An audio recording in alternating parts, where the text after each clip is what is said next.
Hey everyone! So it's the end of the month again, or rather the beginning of July, same thing. But basically that means it is time for me to talk about books again. And this month I had a really kind of nice, relaxing, fun month when it came to books. I literally just read for fun and really enjoyed it.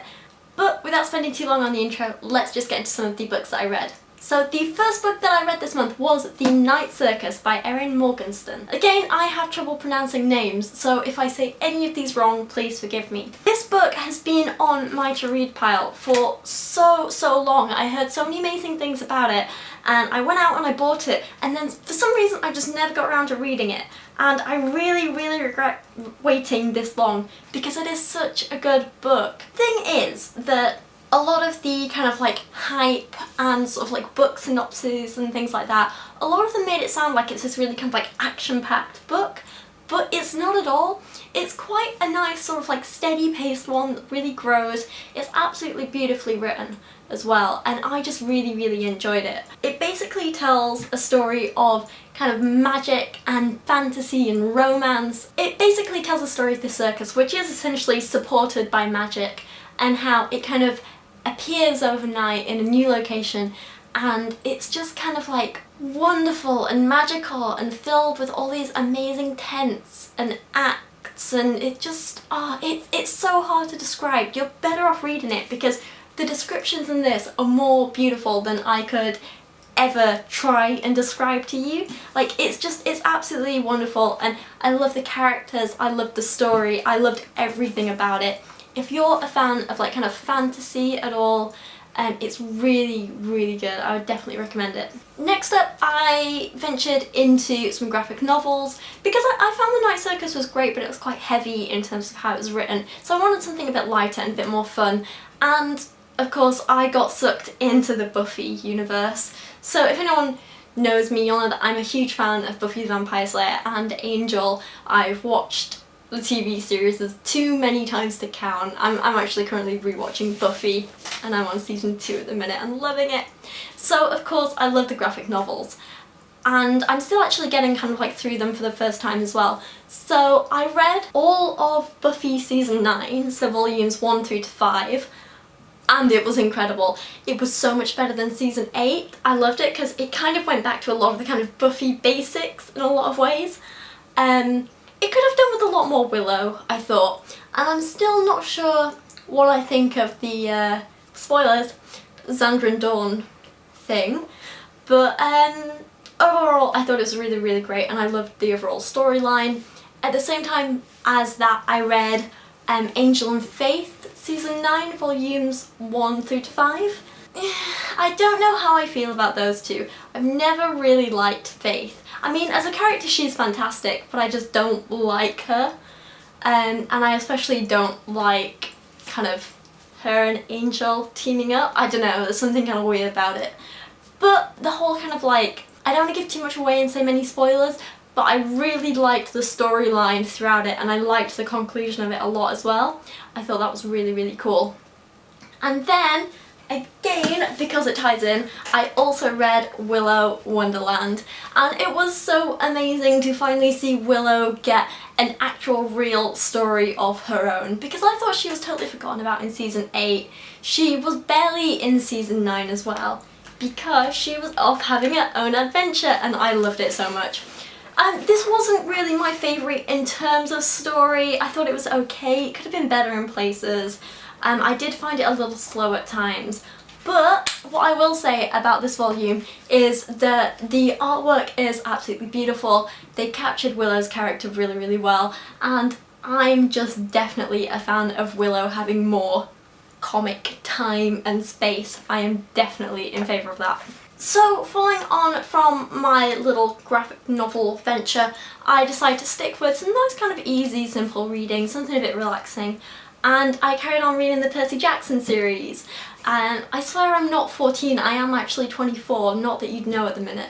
Yeah, so I started reading these last month, as in May, and I really enjoyed them. I didn't expect to, but they're so good, they were really addictive as well, and I was just really excited to kind of like start on the next books. I read the first 2 back in May, and then this month in June I read The Titan's Curse, The Battle of the Labyrinth, the Demigod Files, which is kind of like an in-between book with a few short stories and stuff. And then the last book in the Percy Jackson and the Olympian series, which is The Last Olympian. The Titan's Curse, I remember really enjoying it at the time, but looking back, I can't really remember too much about it, so I feel like it was a bit of a kind of book. It was okay. Battle of the Labyrinth I really enjoyed. I thought that was brilliant. I really liked the setting, I really liked the story, I liked the characters, I liked everything about it. That was really cool. And the Demigod Files was a bit kind of hit and miss. I know they were short stories in it, but it was just kind of a bit slow and unnecessary for me, and I wasn't really a huge fan. And then The Last Olympian, I thought it was good. I kind of missed the sort of adventure aspect of it, so it was all kind of just set in New York, and it was very much just kind of like a battle kind of story or a war kind of story, but with magic. So it wasn't quite my kind of thing like some of the others were, but as a kind of last book in the series, I really liked it. I really liked how it ended, and I'm just glad I read that series because it was really nice, it was really fun. I'm actually reading the kind of second series that kind of follows on from it, which I think is so The Heroes of Olympus, I think, something like that. And I can't quite get into it at the minute. I'm about halfway through the first book and I'm kind of struggling a bit. It feels like I've been reading it forever already and I'm not really getting anywhere with it, but I think maybe that's just because it's like a whole new set of characters and I'm just getting used to them. But we'll see how it goes, and I'll probably carry on with that series and just kind of give it a go. So sticking in the same vein of, I swear I'm not a child, I'm just reading like one this month, I read two kind of like young adult books in a very similar vein, and I have one of them on my bookshelf which I forgot, so I'm going to grab that now. So the first one of these books that I read, I felt I kind of had to read as a YouTuber and a female YouTuber and a girl, just because there'd been so much hype about it. And this was Girl Online by Sugg or Zoella, whatever you want to call her. I remember all the controversy about this because it broke all sorts of like crazy records, and it turns out she hadn't even written it, she'd got a ghostwriter. I guess kind of in principle I don't really have a problem with ghostwriters, but I've always found books that are ghostwritten tend to be kind of terrible and boring and overly simple and yeah. And that was the case with this. It was a really kind of like overly simple book. I literally sat down one night and finished it in one go because it was so short and quick and easy to read. And it wasn't even that it was like that interesting and I was addicted to it. Like, it wasn't that at all. It was just, there wasn't a lot to it. I didn't really like the kind of like main character that much. Oh my god, every time she mentioned Brighton as well, it was just like another cliche. It was just, it was really cringy and horrible because I love Brighton. I've lived in Brighton. My brother and sister-in-law and nephew currently live in Brighton. But this book just made me like be like, oh, stop talking about Brighton. Hearing about a place that you've lived in books can be really cool. That's one of the reasons I love Peter James's books, because he's from Brighton and he bases all his books in Brighton, and sometimes when I'm reading it I'll be like, oh my god, I've been there, or oh, that's right next door I worked, or at one point there was literally a car chase down the street where I lived and it was really exciting. But this is just kind of like cringy and weird and I didn't really like it. In terms of how the characters behave and stuff, also cringy and awkward and weird and I didn't really like it. And also, why are teenagers like all just terrible people? But I do have a huge criticism of this book, which I'll talk about in a minute, after I've spoken about the second book that I read that was very similar to this. And that was the Manifesto on How to Be Interesting by Holly Bourne. So this book I literally picked up because I thought the cover looked cool and it had a cool name, and I didn't really know anything about the story. I say picked up, I read it on my Kindle. Again, it's just about some horrible spoiled little teenager and how she uses her parents' money to literally buy herself like popularity and stuff and buy herself friends, and it's just, oh, I'm so fed up of it. But the main criticism I have of Girl Online and the Manifesto on How to Be Interesting is how it basically just like belittles everything that actual bloggers do. Like, these girls barely put any effort in. All they do is just kind of like write down their thoughts online, and they're like, listen to what happened today, this is a drama in my life, this is how I'm feeling. And they don't do anything to actually like interact with their fans, they don't do anything to promote their blogs. All they have is like that they're pretty girls who are young and have drama in their life, and then somehow their blogs go viral and get millions upon millions upon millions of hits. And it's just kind of annoying for people who actually kind of like blog and work on it. The people who work hard for their views. Anyway, I don't want to go into too much of a rant now. I actually, not to sound like that girl off BuzzFeed, but I actually wrote a blog post about this. I wrote a blog post a while ago about why I f***ing hate video games. And I will link that in the description below if you fancy a quick read. It's mostly just me ranting for a little while about how bloggers are portrayed in fiction in these two books.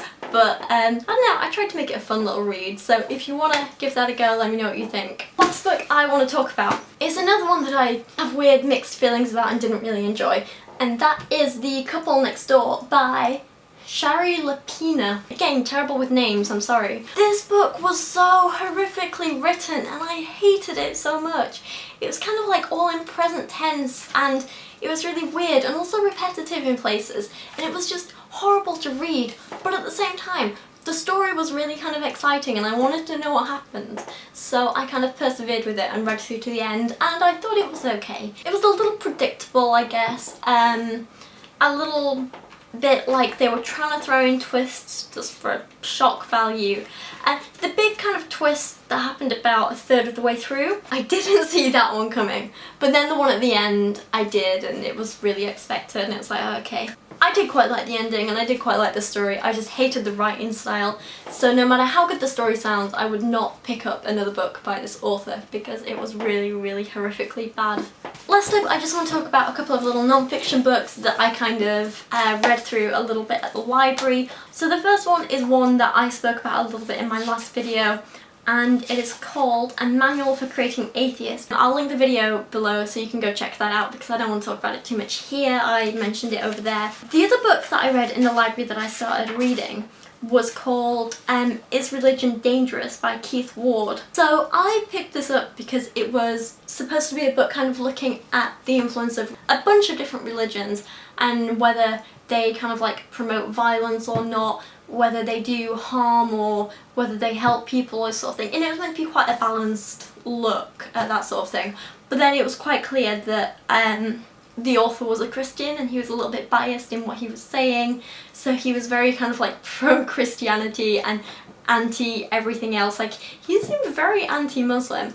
And there were some passages where it was like totally justified and some where it just felt a bit like he was angry that people weren't Christian. But I was kind of willing to kind of like give it a go and give it the benefit of the doubt until I read this one passage and I was just like, I'm done. Basically, it was this whole passage about like Noah's Ark and stuff, and I think he was trying to criticize people who were either taking parts of Noah's story in the Bible too literally, or people who were being too skeptical and trying to like put his own point of view across. He ended up writing this, and I just listen. And the Bible, for what it's worth, actually says nothing about the colour of Noah, whose family might well have been black before some of them later turned white, with cold perhaps, when they got to the Netherlands.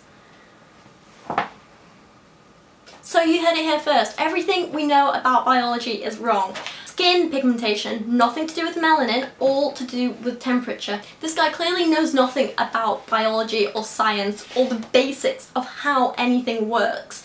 So at this point, this was literally like 33 pages into the book, and at this point I was like, I'm done, I don't trust this guy, I'm not reading anymore.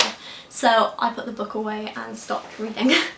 But yeah, anyway, that is pretty much me done. I feel like this video could be quite long. Again, I feel like I always say this. I just ramble too much, don't I? But anyway, they are the books that I read or tried to read in June this year? Yes, June. And if you've read any of these books or have any opinions, then let me know what you thought of them in the comments. But for now, thank you so much for watching. I really, really do appreciate it. And I'll see you again soon.